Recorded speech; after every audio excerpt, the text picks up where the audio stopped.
Hello everyone, welcome back to 70s and 80s Talk. Today I will be reviewing another Billy Idol album and it's going to be Rebel Yell. On my last video I said that it was 40 years last year I think, but actually it was also, there was a release actually in America which was 83, so it depends on how you're looking at it, but UK it was last year. And it was released on the 10th of November 1983, Rebel Yell. So yeah, a while ago. It's his second studio album. There's been re-releases of course, but I'm just going to be doing the original. UK album chart 36, US Billboard 200, 6. United Kingdom it is silver, and in the US it's 2 times platinum, so a few stats there. It is a well-known album of his. Obviously Rebel Yell itself as a song is massive. So when it was released as 2 sides, so I am going to actually review it in that way. Sometimes I do, sometimes I don't, but in this case I am. So the first song on there is Rebel Yell. It's got to be one of 2 of his most famous songs, the other one being White Wedding, I'd say. And as soon as you hear it, you know it's that song. It's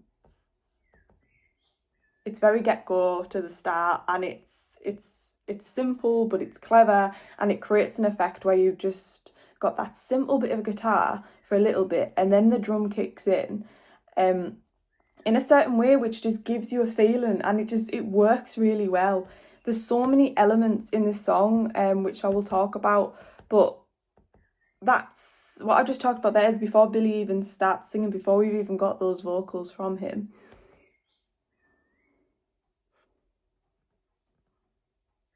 So you get that vibrating bit of guitar done by Steve, which just works really well. There's lots of sort of synth sounds in there, obviously big for the time. Just those little added touches, which are just 2-3 seconds long, would just work, and it adds variation to the song.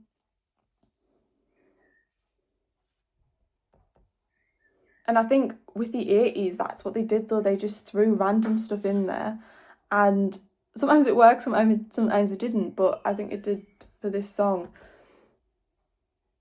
And Billy's vocals are very gritty, they're very deep, and that is how we used to sing back in the day, and it just creates an atmosphere for this song. The riff that runs throughout the song really is just brilliant, I think. There's also keys in places as well. I think with the keys again, it's just those little added bits which just create variation. You've got that guitar solo in there, which is really iconic and again brilliant. But then after that you've got those drum beats in there, and then the song slows down, which I really like, and it's almost like you're getting brought backwards and then forwards, like a sliding wardrobe door sort of thing. That's just the way I think about it in my head. There's so many elements in this song, and you probably don't realise unless you really do sit and review it like I've done, of actually how many of those little bits are in there.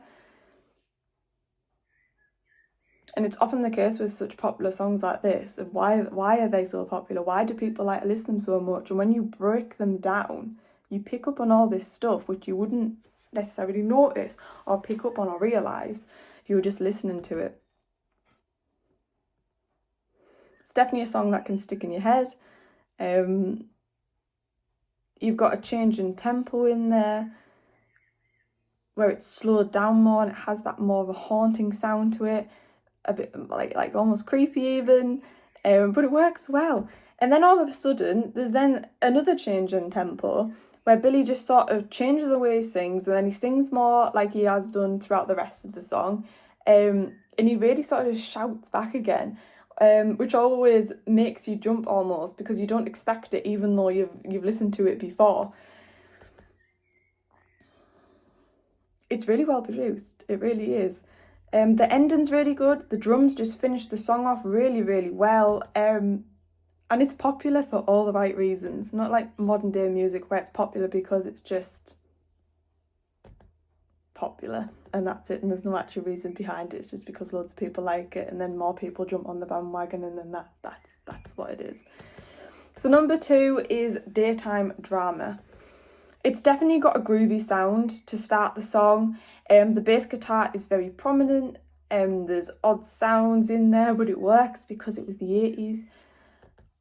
I think the overall riff with that bass guitar, I'm saying riff, does sound like something that the Scorpions would have done, I think. But sort of ignoring Billy's vocals. Or even like Alice Cooper even. Just little... I often find that in songs I hear things which remind me of other bands. So there is a song which came to mind for Scorpions. I mean, Alice Cooper wasn't in a specific song, but there's a song by Scorpions called Tease Me, Please Me. And the sound in that song reminded me of this. Just that little similarity in the guitar. But I do like the song. I don't think it's ever going to be a favourite of mine or Billy Idol's. But yeah. So number 3 is Eyes Without a Face. It's the classic Billy Idol song. I think it's a stunning song. It's different for him. It's obviously a slower song. Singing wise, he's singing it in a different tone. You've got those like claps, like Lychee people clapping in there as well, which I think is kind of iconic to this song. The background vocals work really well, I think. And straight after you've got them Billy's vocals as well. Lyrically, it's really good. And I wrote here, it's like believing all the lies to keep the dream alive. It's really well written. And everyone's done that at some point in their life where they know something's not right, but they just keep going with it because they don't want it to end, or they have that hope that it's going to turn around, but actually deep down they know it's not. Sort of seeing all the red flags and just ignoring them.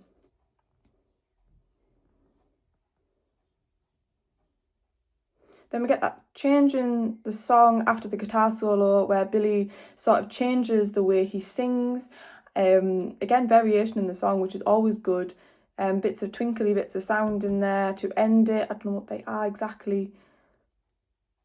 It almost sounds a little bit like acoustic guitar, but I don't think it is. I'm assuming it's something synthetic, but it's just another added layer. So number 4 is Blue Highway. The beginning of it sounds like a Meatloaf song.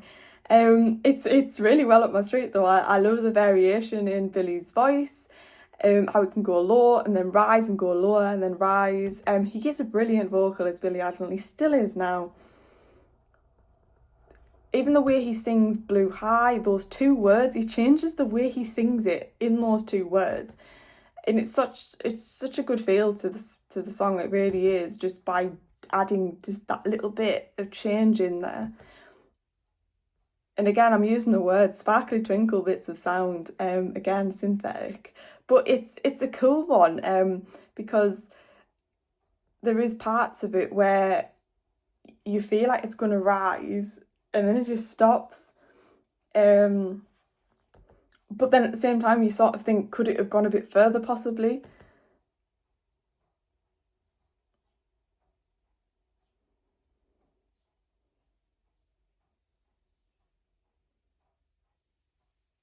It's like you think the song's finished, but it hasn't. I do like when they do that. And the guitar has got like quite a wavy sound to it in this song.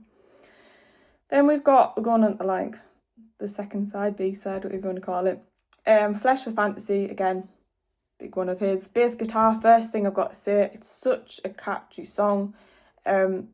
Lyrically wise as well. And that riff which runs throughout the song is such an addictive sound, and it just mirrors with everything else, and it just creates a really good bass for Billy to then sing on, which he then rises up and down vocally, but overall he still keeps that deep tone. So number 2 is Catch My Fall. Again, another one where you can really hear that bass guitar. maybe not as prominent, but you can definitely hear it. It's a catchy song, you want to sing along to it. Billy keeps a certain tone in the way he's singing, and then in just one of the lines, he does just sort of put a bit more power into it. And you've got a saxophone in this one as well. Don't really hear that much in Billy Idol songs.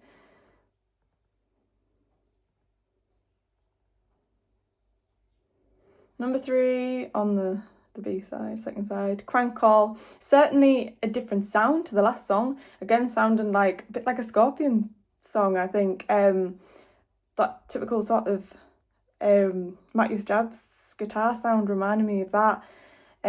Billy's vocals are quite deep in this one. It's got a good build to it, this song, which creates a nice feeling when you're listening to it. Even ZZ Top vibes in there as well, with that running riff. But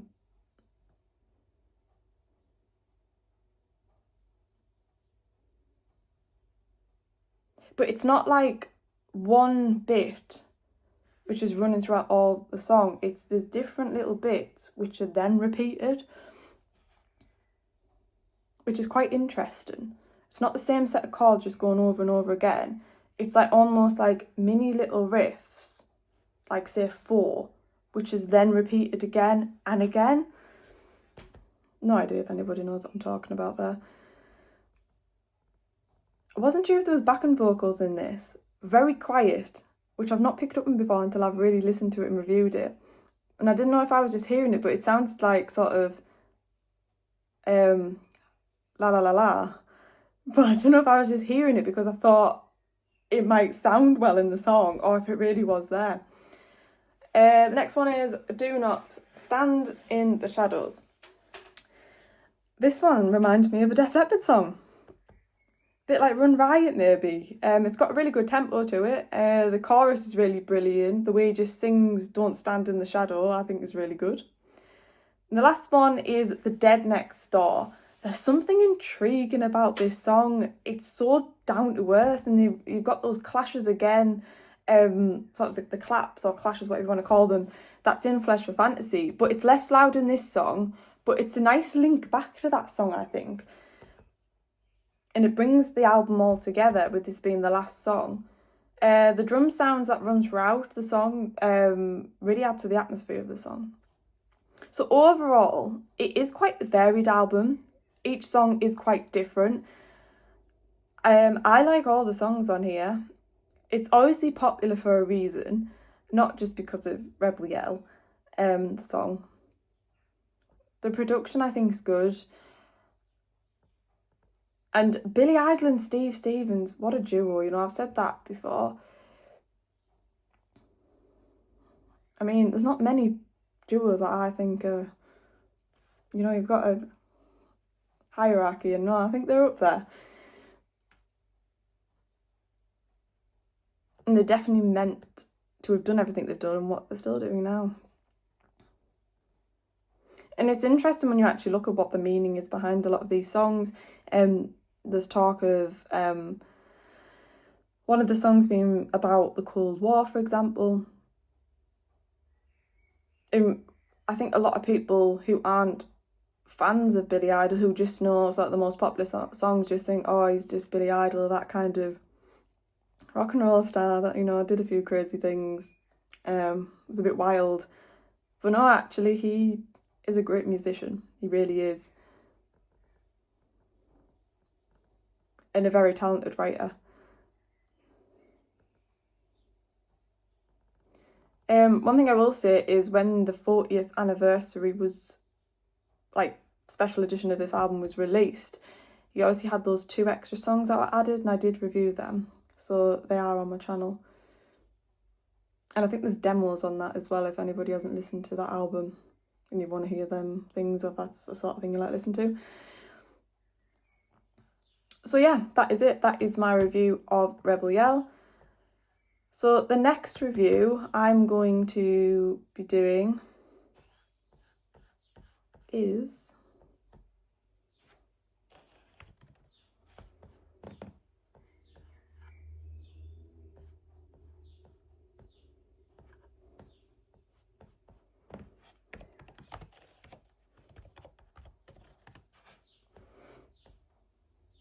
The Last in Line by Dio. So keep an eye out for that. Take care everyone. Bye bye.